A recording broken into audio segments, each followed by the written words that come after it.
आसंता काली श्रावण प्रथम सोमवार भद्रक जिला आरडीर बाबा आखंडलमणि पीठरे आरंभ हेब श्रावणी महोत्सव। हजार हजार बोलबम भक्त करिवे जलाभिषेक।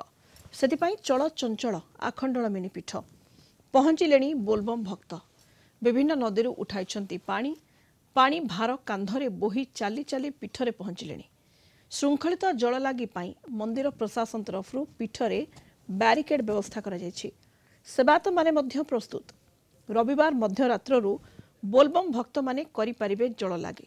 आरडी को संजोग करुथबा तीन तर मुआ और धानकणिया घाटरे ओड्राफ टीम सहित पुलिस मुतयन करा जायछि।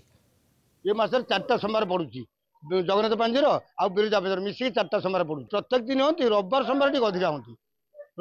प्रत्येक दिन फिर छोट आखपाख लोक पानी आनी ढालती कि बाहर लोक मैंने रविवार सोमवार प्रबल लोक लक्षाधिक लोक हे।